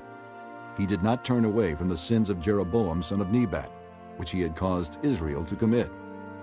Shallum son of Jabesh conspired against Zechariah. He attacked him in front of the people, assassinated him, and succeeded him as king. The other events of Zechariah's reign are written in the book of the annals of the kings of Israel. So the word of the Lord spoken to Jehu was fulfilled. Your descendants will sit on the throne of Israel to the 4th generation. Shallum, son of Jabesh, became king in the 39th year of Uzziah, king of Judah, and he reigned in Samaria 1 month. Then Menahem, son of Gadai, went from Tirzah up to Samaria. He attacked Shallum, son of Jabesh, in Samaria, assassinated him, and succeeded him as king. The other events of Shallum's reign and the conspiracy he led are written in the book of the annals of the kings of Israel. At that time, Menahem, starting out from Tirzah, attacked Tiphsah and everyone in the city and its vicinity, because they refused to open their gates. He sacked Tiphsah and ripped open all the pregnant women. In the 39th year of Azariah king of Judah, Menahem, son of Gadai, became king of Israel, and he reigned in Samaria 10 years. He did evil in the eyes of the Lord. During his entire reign, he did not turn away from the sins of Jeroboam son of Nebat, which he had caused Israel to commit.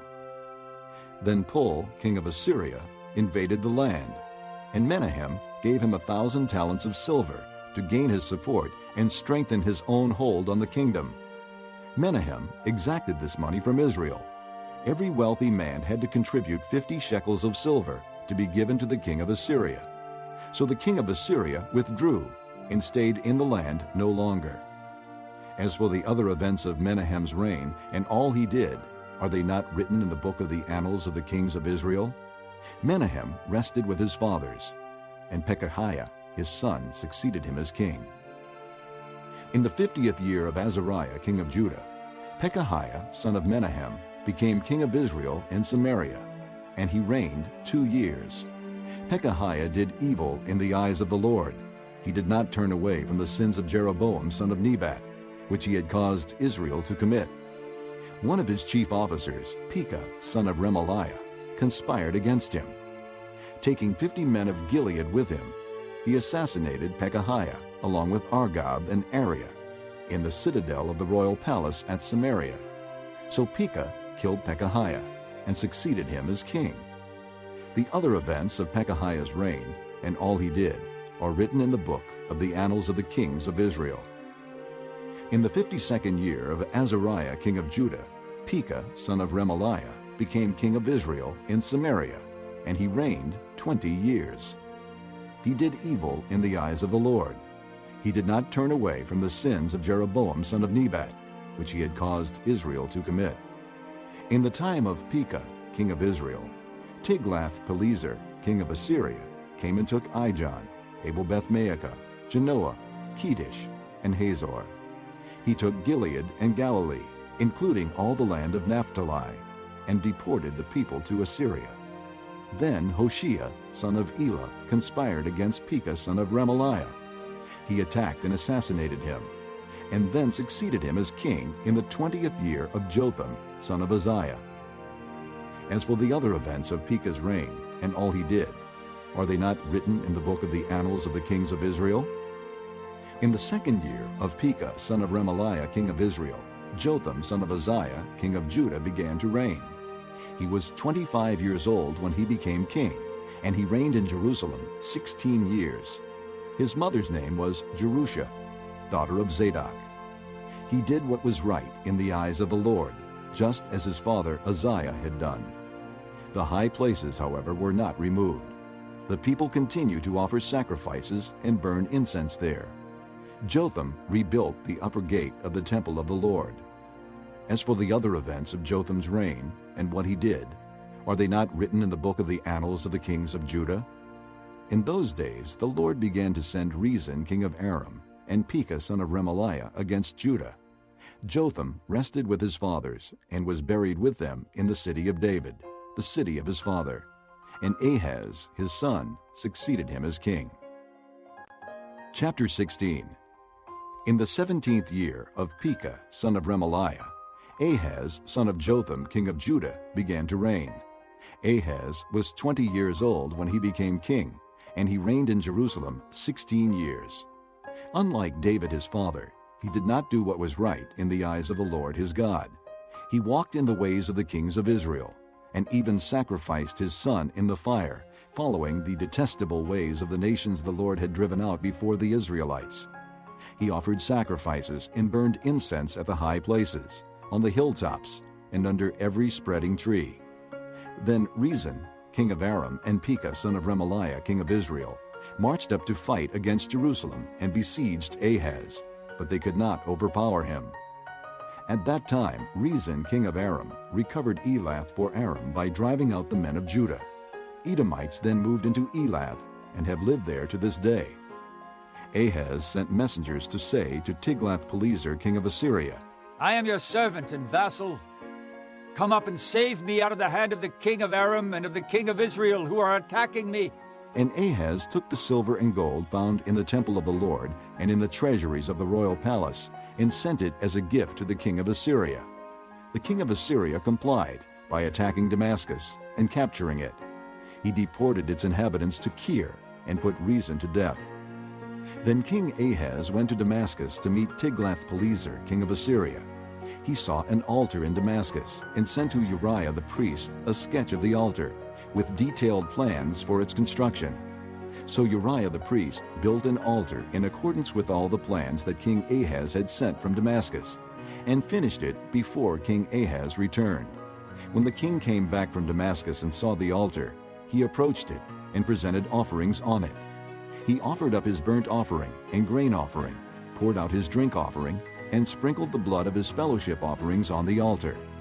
The bronze altar that stood before the Lord he brought from the front of the temple, from between the new altar and the temple of the Lord, and put it on the north side of the new altar. King Ahaz then gave these orders to Uriah the priest. On the large new altar, offer the morning burnt offering and the evening grain offering, the king's burnt offering and his grain offering, and the burnt offering of all the people of the land, and their grain offering and their drink offering. Sprinkle on the altar all the blood of the burnt offerings and sacrifices. But I will use the bronze altar for seeking guidance. And Uriah the priest did just as King Ahaz had ordered. King Ahaz took away the side panels and removed the basins from the movable stands. He removed the sea from the bronze bowls that supported it, and set it on a stone base. He took away the Sabbath canopy that had been built at the temple, and removed the royal entryway outside the temple of the Lord, in deference to the king of Assyria. As for the other events of the reign of Ahaz, and what he did, are they not written in the book of the annals of the kings of Judah? Ahaz rested with his fathers, and was buried with them in the city of David. And Hezekiah, his son, succeeded him as king. Chapter 17. In the 12th year of Ahaz, king of Judah, Hoshea, son of Elah, became king of Israel in Samaria, and he reigned 9 years. He did evil in the eyes of the Lord, but not like the kings of Israel who preceded him. Shalmaneser, king of Assyria, came up to attack Hoshea, who had been Shalmaneser's vassal and had paid him tribute. But the king of Assyria discovered that Hoshea was a traitor, for he had sent envoys to So, king of Egypt, and he no longer paid tribute to the king of Assyria, as he had done year by year. Therefore Shalmaneser seized him and put him in prison. The king of Assyria invaded the entire land, marched against Samaria, and laid siege to it for 3 years. In the 9th year of Hoshea, the king of Assyria captured Samaria and deported the Israelites to Assyria. He settled them in Halah, in Gozan on the Habor River, and in the towns of the Medes. All this took place because the Israelites had sinned against the Lord their God, who had brought them up out of Egypt from under the power of Pharaoh, king of Egypt. They worshipped other gods and followed the practices of the nations the Lord had driven out before them, as well as the practices that the kings of Israel had introduced. The Israelites secretly did things against the Lord their God that were not right. From watchtower to fortified city, they built themselves high places in all their towns. They set up sacred stones and Asherah poles on every high hill and under every spreading tree. At every high place they burned incense, as the nations whom the Lord had driven out before them had done. They did wicked things that provoked the Lord to anger. They worshipped idols, though the Lord had said, "You shall not do this." The Lord warned Israel and Judah through all his prophets and seers. Turn from your evil ways. Observe my commands and decrees in accordance with the entire law that I commanded your fathers to obey, and that I delivered to you through my servants the prophets. But they would not listen, and were as stiff-necked as their fathers, who did not trust in the Lord their God. They rejected his decrees and the covenant he had made with their fathers, and the warnings he had given them. They followed worthless idols and themselves became worthless. They imitated the nations around them, although the Lord had ordered them. Do not do as they do. And they did the things the Lord had forbidden them to do. They forsook all the commands of the Lord their God, and made for themselves 2 idols cast in the shape of calves, and an Asherah pole. They bowed down to all the starry hosts, and they worshipped Baal. They sacrificed their sons and daughters in the fire. They practiced divination and sorcery, and sold themselves to do evil in the eyes of the Lord, provoking him to anger. So the Lord was very angry with Israel, and removed them from his presence. Only the tribe of Judah was left, and even Judah did not keep the commands of the Lord their God. They followed the practices Israel had introduced. Therefore the Lord rejected all the people of Israel. He afflicted them and gave them into the hands of plunderers, until he thrust them from his presence. When he tore Israel away from the house of David, they made Jeroboam son of Nebat their king. Jeroboam enticed Israel away from following the Lord, and caused them to commit a great sin. The Israelites persisted in all the sins of Jeroboam, and did not turn away from them, until the Lord removed them from his presence, as he had warned through all his servants the prophets. So the people of Israel were taken from their homeland into exile in Assyria, and they are still there. The king of Assyria brought people from Babylon, Cuthah, Abba, Hamath, and Sepharvaim, and settled them in the towns of Samaria to replace the Israelites. They took over Samaria and lived in its towns. When they first lived there, they did not worship the Lord, so he sent lions among them, and they killed some of the people. It was reported to the king of Assyria, "The people you deported and resettled in the towns of Samaria do not know what the God of that country requires. He has sent lions among them, which are killing them off, because the people do not know what he requires." Then the king of Assyria gave this order: "Have one of the priests you took captive from Samaria go back to live there, and teach the people what the God of the land requires."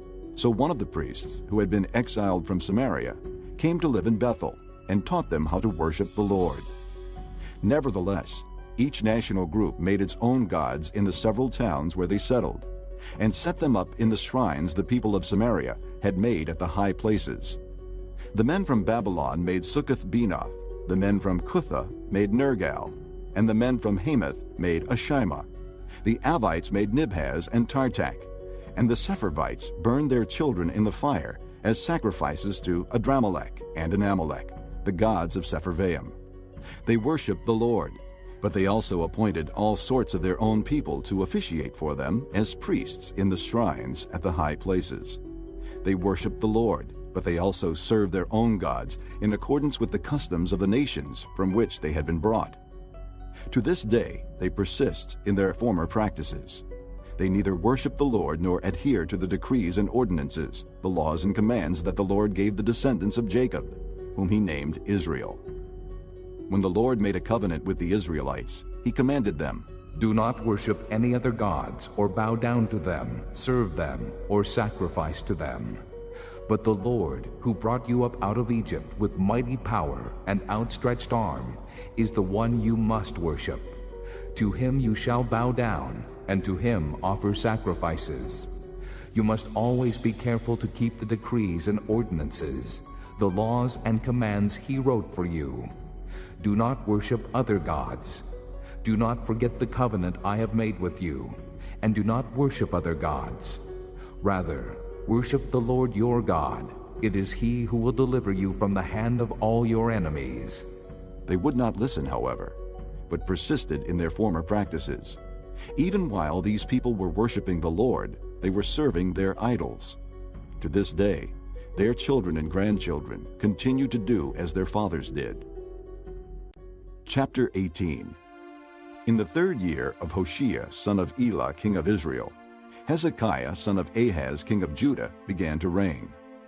He was 25 years old when he became king, and he reigned in Jerusalem 29 years. His mother's name was Abijah, daughter of Zechariah. He did what was right in the eyes of the Lord, just as his father David had done. He removed the high places, smashed the sacred stones, and cut down the Asherah poles. He broke into pieces the bronze snake Moses had made, for up to that time the Israelites had been burning incense to it. It was called Nehushtan. Hezekiah trusted in the Lord, the God of Israel. There was no one like him among all the kings of Judah, either before him or after him. He held fast to the Lord and did not cease to follow him. He kept the commands the Lord had given Moses, and the Lord was with him. He was successful in whatever he undertook. He rebelled against the king of Assyria and did not serve him. From watchtower to fortified city, he defeated the Philistines as far as Gaza and its territory.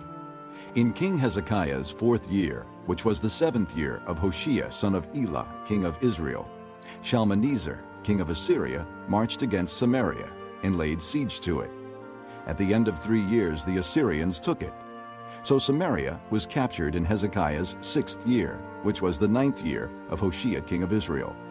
The king of Assyria deported Israel to Assyria and settled them in Halah, in Gozan on the Habor River, and in towns of the Medes.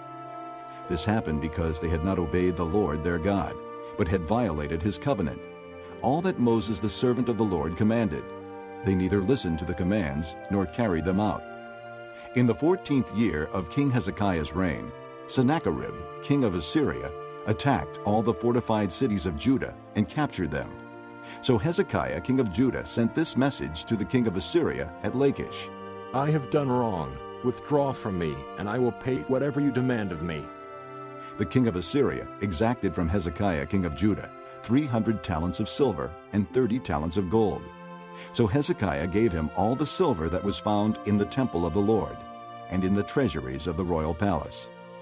At this time, Hezekiah, king of Judah, stripped off the gold with which he had covered the doors and doorposts of the temple of the Lord and gave it to the king of Assyria. The king of Assyria sent his supreme commander, his chief officer, and his field commander with a large army from Lachish to King Hezekiah at Jerusalem. They came up to Jerusalem and stopped at the aqueduct of the upper pool, on the road to the washerman's field. They called for the king, and Eliakim, son of Hilkiah, the palace administrator, Shebna, the secretary, and Joah, son of Asaph, the recorder, went out to them. The field commander said to them, "Tell Hezekiah, this is what the great king, the king of Assyria, says. On what are you basing this confidence of yours? You say you have strategy and military strength, but you speak only empty words. On whom are you depending that you rebel against me? Look now, you are depending on Egypt, that splintered reed of a staff, which pierces a man's hand and wounds him if he leans on it. Such is Pharaoh, king of Egypt, to all who depend on him. And if you say to me, 'We are depending on the Lord our God,' isn't he the one whose high places and altars Hezekiah removed, saying to Judah and Jerusalem, "You must worship before this altar in Jerusalem." Come now, make a bargain with my master, the king of Assyria. I will give you 2,000 horses, if you can put riders on them. How can you repulse one officer of the least of my master's officials, even though you are depending on Egypt for chariots and horsemen? Furthermore, have I come to attack and destroy this place without word from the Lord? The Lord himself told me to march against this country and destroy it. Then Eliakim, son of Hilkiah, and Shebna and Joah said to the field commander, "Please speak to your servants in Aramaic, since we understand it. Don't speak to us in Hebrew in the hearing of the people on the wall." But the commander replied, Was it only to your master and you that my master sent me to say these things? And not to the men sitting on the wall, who, like you, will have to eat their own filth and drink their own urine? Then the commander stood and called out in Hebrew, Hear the word of the great king, the king of Assyria. This is what the king says. Do not let Hezekiah deceive you. He cannot deliver you from my hand. Do not let Hezekiah persuade you to trust in the Lord when he says, The Lord will surely deliver us. This city will not be given into the hand of the king of Assyria. Do not listen to Hezekiah. This is what the king of Assyria says. Make peace with me and come out to me. Then every one of you will eat from his own vine and fig tree and drink water from his own cistern, until I come and take you to a land like your own, a land of grain and new wine, a land of bread and vineyards, a land of olive trees and honey. Choose life and not death. Do not listen to Hezekiah, for he is misleading you when he says, The Lord will deliver us. Has the God of any nation ever delivered his land from the hand of the king of Assyria? Where are the gods of Hamath and Arpad? Where are the gods of Sepharvaim, Hena, and Ivah? Have they rescued Samaria from my hand? Who of all the gods of these countries has been able to save his land from me? How then can the Lord deliver Jerusalem from my hand?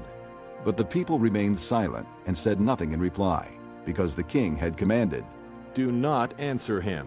Then Eliakim, son of Hilkiah, the palace administrator, Shebna, the secretary, and Joah, son of Asaph, the recorder, went to Hezekiah, with their clothes torn, and told him what the field commander had said.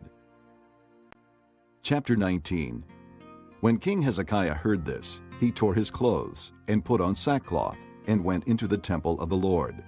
He sent Eliakim, the palace administrator, Shebna, the secretary, and the leading priests, all wearing sackcloth, to the prophet Isaiah, son of Amoz. They told him, This is what Hezekiah says. This day is a day of distress and rebuke and disgrace, as when children come to the point of birth, and there's no strength to deliver them.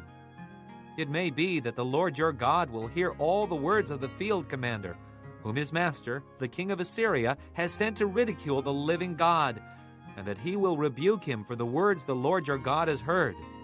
Therefore pray for the remnant that still survives. When King Hezekiah's officials came to Isaiah, Isaiah said to them, Tell your master, this is what the Lord says. Do not be afraid of what you have heard. Those words with which the underlings of the king of Assyria have blasphemed me, listen. I am going to put such a spirit in him that when he hears a certain report, he will return to his own country, and there I will have him cut down with the sword. When the field commander heard that the king of Assyria had left Lachish, he withdrew and found the king fighting against Libnah. Now Sennacherib received a report that Tirhakah, the Cushite king of Egypt, was marching out to fight against him. So he again sent messengers to Hezekiah with this word, Say to Hezekiah, king of Judah, Do not let the God you depend on deceive you when he says, Jerusalem will not be handed over to the king of Assyria.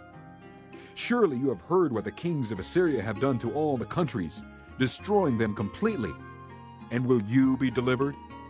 Did the gods of the nations that were destroyed by my forefathers deliver them?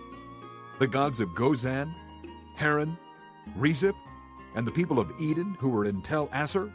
Where is the king of Hamath, the king of Arpad, the king of the city of Sepharvaim, or of Hena, or Ivah? Hezekiah received the letter from the messengers and read it.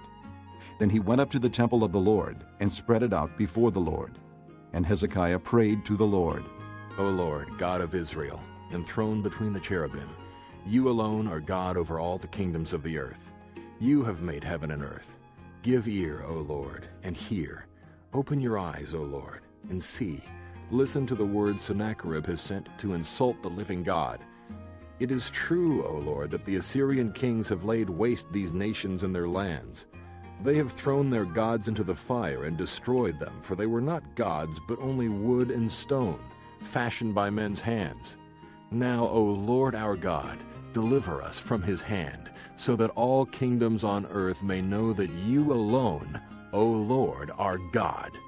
Then Isaiah, son of Amoz, sent a message to Hezekiah. This is what the Lord, the God of Israel, says.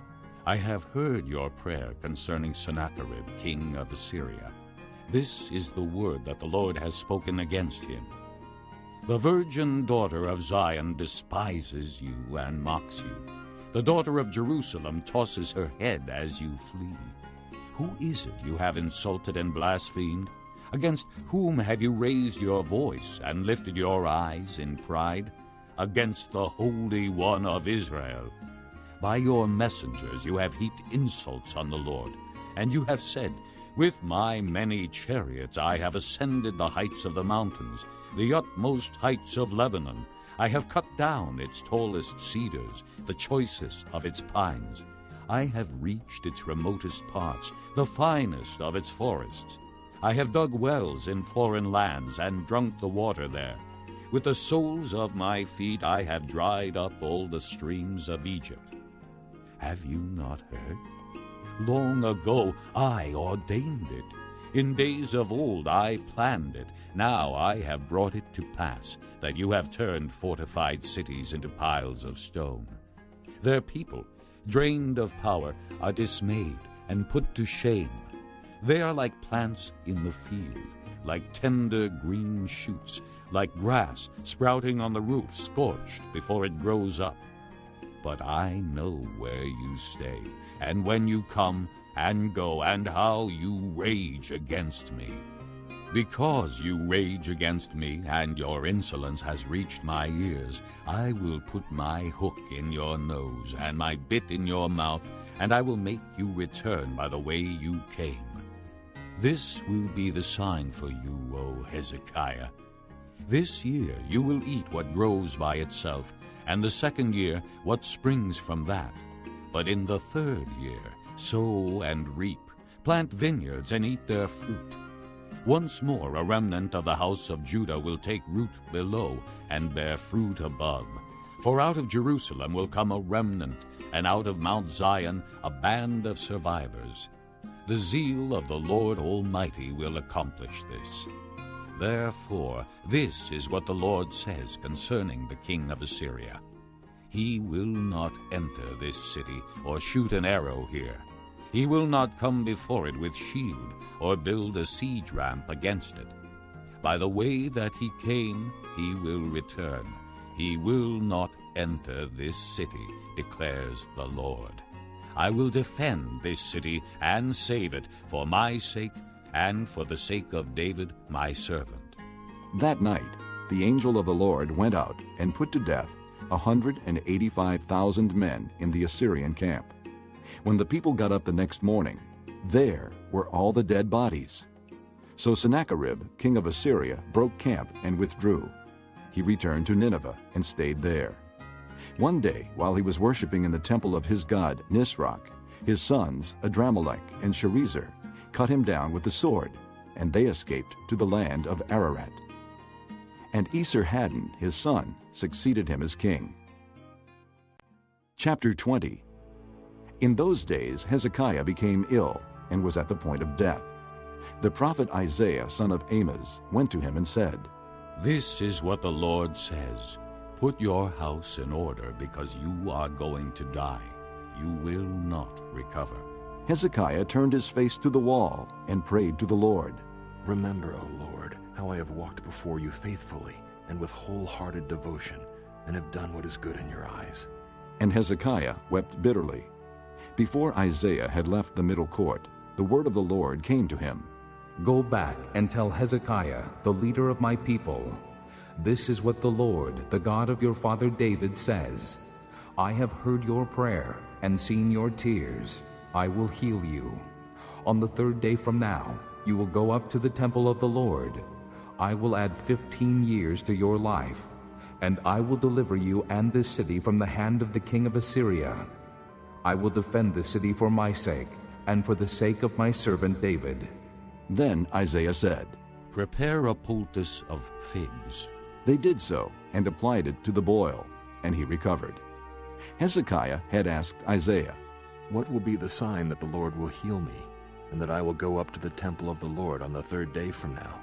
Isaiah answered, This is the Lord's sign to you that the Lord will do what he has promised.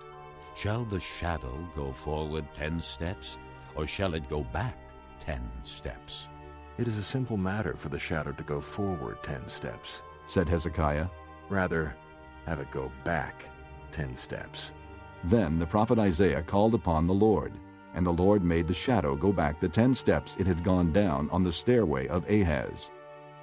At that time Merodach-Baladan, son of Baladan, king of Babylon, sent Hezekiah letters and a gift, because he had heard of Hezekiah's illness.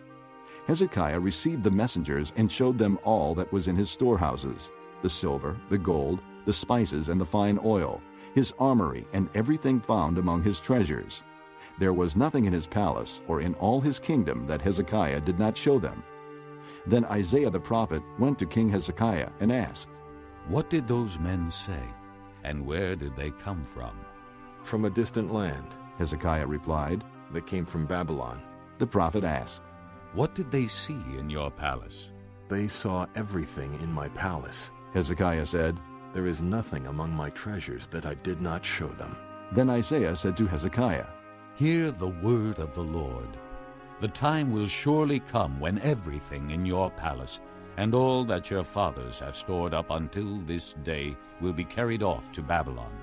Nothing will be left, says the Lord. And some of your descendants, your own flesh and blood that will be born to you, will be taken away, and they will become eunuchs in the palace of the king of Babylon. The word of the Lord you have spoken is good, Hezekiah replied, for he thought, Will there not be peace and security in my lifetime? As for the other events of Hezekiah's reign, all his achievements, and how he made the pool and the tunnel by which he brought water into the city, are they not written in the book of the annals of the kings of Judah? Hezekiah rested with his fathers, and Manasseh his son succeeded him as king. Chapter 21. Manasseh was 12 years old when he became king, and he reigned in Jerusalem 55 years. His mother's name was Hephzibah. He did evil in the eyes of the Lord, following the detestable practices of the nations the Lord had driven out before the Israelites. He rebuilt the high places his father Hezekiah had destroyed. He also erected altars to Baal and made an Asherah pole, as Ahab king of Israel had done. He bowed down to all the starry hosts and worshipped them. He built altars in the temple of the Lord, of which the Lord had said, In Jerusalem I will put my name. In both courts of the temple of the Lord he built altars to all the starry hosts. He sacrificed his own son in the fire, practiced sorcery and divination, and consulted mediums and spiritists. He did much evil in the eyes of the Lord, provoking him to anger. He took the carved Asherah pole he had made and put it in the temple, of which the Lord had said to David and to his son Solomon, In this temple and in Jerusalem, which I have chosen out of all the tribes of Israel, I will put my name forever. I will not again make the feet of the Israelites wander from the land I gave their forefathers. If only they will be careful to do everything I commanded them, and will keep the whole law that my servant Moses gave them. But the people did not listen. Manasseh led them astray, so that they did more evil than the nations the Lord had destroyed before the Israelites. The Lord said through his servants the prophets, Manasseh, king of Judah, has committed these detestable sins. He has done more evil than the Amorites who preceded him, and has led Judah into sin with his idols. Therefore, this is what the Lord, the God of Israel, says. I am going to bring such disaster on Jerusalem and Judah that the ears of everyone who hears of it will tingle. I will stretch out over Jerusalem the measuring line used against Samaria, and the plumb line used against the house of Ahab. I will wipe out Jerusalem as one wipes a dish, wiping it and turning it upside down. I will forsake the remnant of my inheritance and hand them over to their enemies. They will be looted and plundered by all their foes, because they have done evil in my eyes and have provoked me to anger from the day their forefathers came out of Egypt until this day. Moreover, Manasseh also shed so much innocent blood that he filled Jerusalem from end to end, besides the sin that he had caused Judah to commit, so that they did evil in the eyes of the Lord. As for the other events of Manasseh's reign, and all he did, including the sin he committed, are they not written in the book of the annals of the kings of Judah? Manasseh rested with his fathers, and was buried in his palace garden, the garden of Uzzah. And Amon his son succeeded him as king.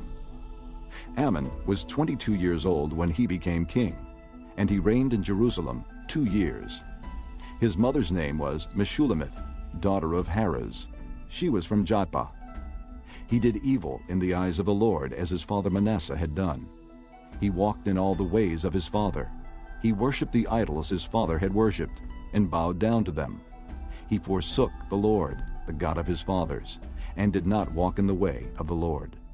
Ammon's officials conspired against him, and assassinated the king in his palace.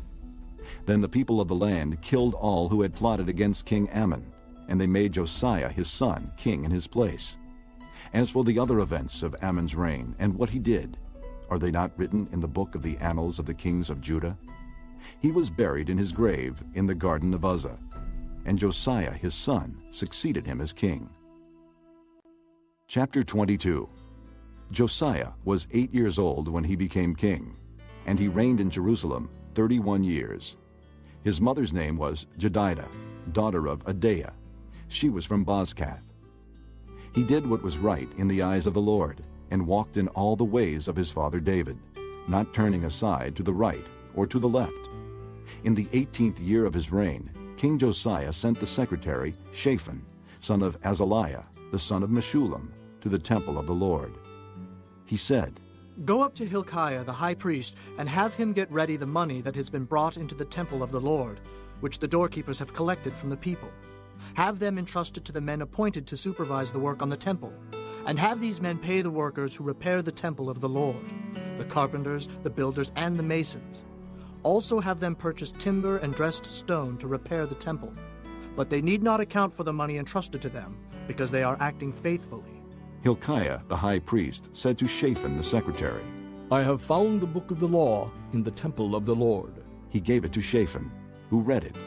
Then Shaphan the secretary went to the king and reported to him, Your officials have paid out the money that was in the temple of the Lord, and have entrusted it to the workers and supervisors at the temple. Then Shaphan the secretary informed the king, Hilkiah the priest has given me a book. And Shaphan read from it in the presence of the king. When the king heard the words of the book of the law, he tore his robes. He gave these orders to Hilkiah the priest, Ahikam son of Shaphan, Akbor son of Micaiah, Shaphan the secretary, and Isaiah the king's attendant. Go and inquire of the Lord for me and for the people and for all Judah about what is written in this book that has been found. Great is the Lord's anger that burns against us because our fathers have not obeyed the words of this book. They have not acted in accordance with all that is written there concerning us. Hilkiah the priest, Ahikam, Akbor, Shaphan, and Isaiah went to speak to the prophetess Huldah, who was the wife of Shallum son of Tikvah, the son of Harhes, keeper of the wardrobe. She lived in Jerusalem, in the 2nd district. She said to them, This is what the Lord, the God of Israel, says. Tell the man who sent you to me, this is what the Lord says. I am going to bring disaster on this place and its people, according to everything written in the book the king of Judah has read. Because they have forsaken me and burned incense to other gods, and provoked me to anger by all the idols their hands have made, my anger will burn against this place and will not be quenched. Tell the king of Judah, who sent you to inquire of the Lord, this is what the Lord, the God of Israel, says concerning the words you heard. Because your heart was responsive, and you humbled yourself before the Lord when you heard what I have spoken against this place and its people, that they would become accursed and laid waste, and because you tore your robes and wept in my presence, I have heard you, declares the Lord. Therefore, I will gather you to your fathers, and you will be buried in peace. Your eyes will not see all the disaster I am going to bring on this place. So they took her answer back to the king. Chapter 23. Then the king called together all the elders of Judah and Jerusalem. He went up to the temple of the Lord with the men of Judah, the people of Jerusalem, the priests and the prophets, all the people from the least to the greatest. He read in their hearing all the words of the book of the covenant, which had been found in the temple of the Lord. The king stood by the pillar and renewed the covenant in the presence of the Lord, to follow the Lord and keep his commands, regulations, and decrees with all his heart and all his soul, thus confirming the words of the covenant written in this book. Then all the people pledged themselves to the covenant. The king ordered Hilkiah the high priest, the priests next in rank, and the doorkeepers to remove from the temple of the Lord all the articles made for Baal and Asherah, and all the starry hosts. He burned them outside Jerusalem in the fields of the Kidron Valley, and took the ashes to Bethel. He did away with the pagan priests appointed by the kings of Judah to burn incense on the high places of the towns of Judah, and on those around Jerusalem, those who burned incense to Baal, to the sun and moon, to the constellations, and to all the starry hosts. He took the Asherah pole from the temple of the Lord to the Kidron Valley outside Jerusalem, and burned it there. He ground it to powder and scattered the dust over the graves of the common people. He also tore down the quarters of the male shrine prostitutes, which were in the temple of the Lord, and where women did weaving for Asherah. Josiah brought all the priests from the towns of Judah and desecrated the high places, from Geba to Beersheba, where the priests had burned incense. He broke down the shrines at the gates, at the entrance to the gate of Joshua, the city governor, which is on the left of the city gate. Although the priests of the high places did not serve at the altar of the Lord in Jerusalem, they ate unleavened bread with their fellow priests. He desecrated Topheth, which was in the valley of Ben Hinnom, so no one could use it to sacrifice his son or daughter in the fire to Molech. He removed from the entrance to the temple of the Lord the horses that the kings of Judah had dedicated to the sun. They were in the court near the room of an official named Nathan-Melech. Josiah then burned the chariots dedicated to the sun. He pulled down the altars the kings of Judah had erected on the roof near the upper room of Ahaz, and the altars Manasseh had built in the two courts of the temple of the Lord. He removed them from there, smashed them to pieces, and threw the rubble into the Kidron Valley. The king also desecrated the high places that were east of Jerusalem on the south of the hill of corruption, the ones Solomon, king of Israel, had built for Ashtoreth, the vile goddess of the Sidonians, for Chemosh, the vile god of Moab, and for Molech, the detestable god of the people of Ammon. Josiah smashed the sacred stones and cut down the Asherah poles and covered the sites with human bones. Even the altar at Bethel, the high place made by Jeroboam son of Nebat, who had caused Israel to sin, even that altar and high place he demolished. He burned the high place and ground it to powder, and burned the Asherah pole also. Then Josiah looked around, and when he saw the tombs that were there on the hillside, he had the bones removed from them and burned on the altar to defile it, in accordance with the word of the Lord proclaimed by the man of God who foretold these things. The king asked, "What is that tombstone I see?" The men of the city said, "It marks the tomb of the man of God who came from Judah, and pronounced against the altar of Bethel the very things you have done to it." "Leave it alone," he said. "Don't let anyone disturb his bones." So they spared his bones and those of the prophet who had come from Samaria. Just as he had done at Bethel, Josiah removed and defiled all the shrines at the high places that the kings of Israel had built in the towns of Samaria that had provoked the Lord to anger. Josiah slaughtered all the priests of those high places on the altars and burned human bones on them. Then he went back to Jerusalem. The king gave this order to all the people: "Celebrate the Passover to the Lord your God, as it is written in this book of the covenant." Not since the days of the judges who led Israel, nor throughout the days of the kings of Israel and the kings of Judah had any such Passover been observed. But in the 18th year of King Josiah, this Passover was celebrated to the Lord in Jerusalem. Furthermore, Josiah got rid of the mediums and spiritists, the household gods, the idols, and all the other detestable things seen in Judah and Jerusalem. This he did to fulfill the requirements of the law written in the book that Hilkiah the priest had discovered in the temple of the Lord. Neither before nor after Josiah was there a king like him, who turned to the Lord as he did, with all his heart, and with all his soul, and with all his strength, in accordance with all the law of Moses. Nevertheless, the Lord did not turn away from the heat of his fierce anger, which burned against Judah because of all that Manasseh had done to provoke him to anger. So the Lord said, I will remove Judah also from my presence, as I removed Israel, and I will reject Jerusalem, the city I chose, and this temple, about which I said, there shall my name be. As for the other events of Josiah's reign, and all he did, are they not written in the book of the annals of the kings of Judah? While Josiah was king, Pharaoh Necho, king of Egypt, went up to the Euphrates River to help the king of Assyria. King Josiah marched out to meet him in battle, but Necho faced him and killed him at Megiddo. Josiah's servants brought his body in a chariot from Megiddo to Jerusalem and buried him in his own tomb. And the people of the land took Jehoahaz, son of Josiah, and anointed him and made him king in place of his father. Jehoahaz was 23 years old when he became king, and he reigned in Jerusalem 3 months. His mother's name was Hamutal, daughter of Jeremiah. She was from Libnah. He did evil in the eyes of the Lord, just as his fathers had done. Pharaoh Necho put him in chains at Riblah in the land of Hamath, so that he might not reign in Jerusalem, and he imposed on Judah a levy of 100 talents of silver and a talent of gold. Pharaoh Necho made Eliakim, son of Josiah, king in place of his father Josiah, and changed Eliakim's name to Jehoiakim. But he took Jehoahaz and carried him off to Egypt, and there he died. Jehoiakim paid Pharaoh Necho the silver and gold he demanded. In order to do so, he taxed the land and exacted the silver and gold from the people of the land according to their assessments. Jehoiakim was 25 years old when he became king, and he reigned in Jerusalem 11 years. His mother's name was Zebidah, daughter of Pedaiah. She was from Rumah. And he did evil in the eyes of the Lord, just as his fathers had done. Chapter 24.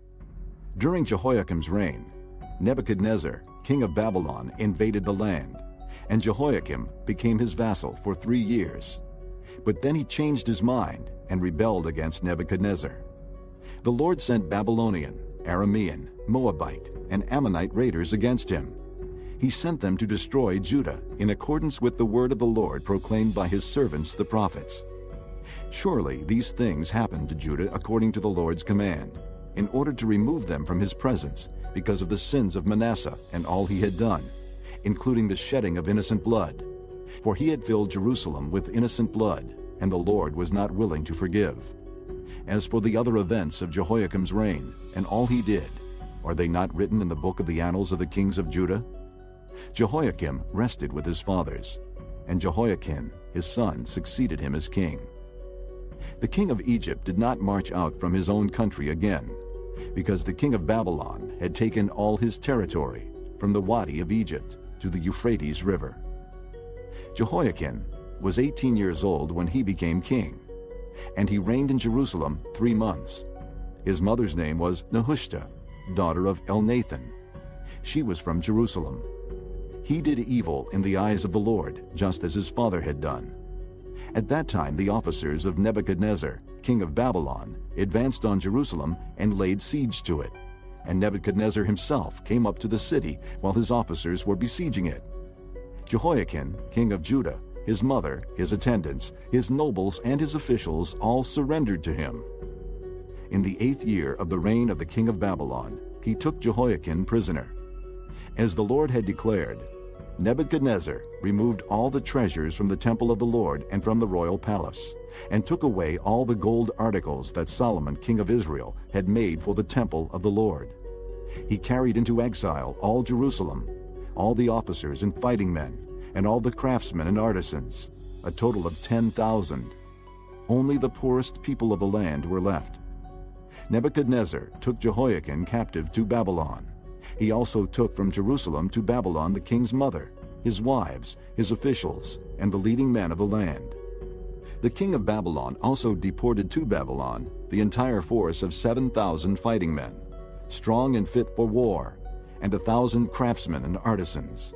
He made Mattaniah, Jehoiakim's uncle, king in his place, and changed his name to Zedekiah. Zedekiah was 21 years old when he became king, and he reigned in Jerusalem 11 years. His mother's name was Hamutal, daughter of Jeremiah. She was from Libnah. He did evil in the eyes of the Lord, just as Jehoiakim had done. It was because of the Lord's anger that all this happened to Jerusalem and Judah, and in the end he thrust them from his presence. Now Zedekiah rebelled against the king of Babylon. Chapter 25. So in the 9th year of Zedekiah's reign, on the 10th day of the 10th month, Nebuchadnezzar, king of Babylon, marched against Jerusalem with his whole army. He encamped outside the city and built siege works all around it. The city was kept under siege until the 11th year of King Zedekiah. By the 9th day of the 4th month, the famine in the city had become so severe that there was no food for the people to eat. Then the city wall was broken through, and the whole army fled at night through the gate between the two walls near the king's garden, though the Babylonians were surrounding the city. They fled toward the Arabah, but the Babylonian army pursued the king and overtook him in the plains of Jericho. All his soldiers were separated from him and scattered, and he was captured. He was taken to the king of Babylon at Riblah, where sentence was pronounced on him. They killed the sons of Zedekiah before his eyes. Then they put out his eyes, bound him with bronze shackles, and took him to Babylon. On the 7th day of the 5th month, in the 19th year of Nebuchadnezzar, king of Babylon, Nebuzaradan, commander of the imperial guard, an official of the king of Babylon, came to Jerusalem. He set fire to the temple of the Lord, the royal palace, and all the houses of Jerusalem. Every important building he burned down. The whole Babylonian army, under the commander of the imperial guard, broke down the walls around Jerusalem. Nebuzaradan, the commander of the guard, carried into exile the people who remained in the city, along with the rest of the populace, and those who had gone over to the king of Babylon. But the commander left behind some of the poorest people of the land to work the vineyards and fields. The Babylonians broke up the bronze pillars, the movable stands, and the bronze sea that were at the temple of the Lord, and they carried the bronze to Babylon. They also took away the pots, shovels, wick trimmers, dishes, and all the bronze articles used in the temple service. The commander of the imperial guard took away the censers and sprinkling bowls, all that were made of pure gold or silver. The bronze from the two pillars, the sea, and the movable stands, which Solomon had made for the temple of the Lord, was more than could be weighed. Each pillar was 27 feet high. The bronze capital on top of one pillar was 4.5 feet high, and was decorated with a network and pomegranates of bronze all around. The other pillar, with its network, was similar. The commander of the guard took as prisoners Seraiah, the chief priest, Zephaniah, the priest next in rank, and the 3 doorkeepers. Of those still in the city, he took the officer in charge of the fighting men and 5 royal advisers. He also took the secretary, who was chief officer in charge of conscripting the people of the land, and 60 of his men who were found in the city. Nebuzaradan the commander took them all and brought them to the king of Babylon at Riblah. There at Riblah, in the land of Hamath, the king had them executed. So Judah went into captivity, away from her land. Nebuchadnezzar, king of Babylon, appointed Gedaliah, son of Ahikam, the son of Shaphan, to be over the people he had left behind in Judah. When all the army officers and their men heard that the king of Babylon had appointed Gedaliah as governor, they came to Gedaliah at Mizpah. Ishmael, son of Nethaniah, Johanan, son of Kareah, Seraiah, son of Tanhumeth, the Netophathite, Jaazaniah, the son of the Maacathite, and their men. Gedaliah took an oath to reassure them and their men. "Do not be afraid of the Babylonian officials," he said. "Settle down in the land and serve the king of Babylon, and it will go well with you." In the 7th month, however, Ishmael, son of Nethaniah, the son of Elishama, who was of royal blood, came with 10 men and assassinated Gedaliah, and also the men of Judah and the Babylonians who were with him at Mizpah. At this, all the people from the least to the greatest, together with the army officers, fled to Egypt for fear of the Babylonians. In the 37th year of the exile of Jehoiakim, king of Judah, in the year Evil-Merodach became king of Babylon, he released Jehoiakim from prison on the 27th day of the 12th month. He spoke kindly to him and gave him a seat of honor higher than those of the other kings who were with him in Babylon. So Jehoiakim put aside his prison clothes, and for the rest of his life ate regularly at the king's table. Day by day the king gave Jehoiakim a regular allowance as long as he lived. This concludes Disc 22.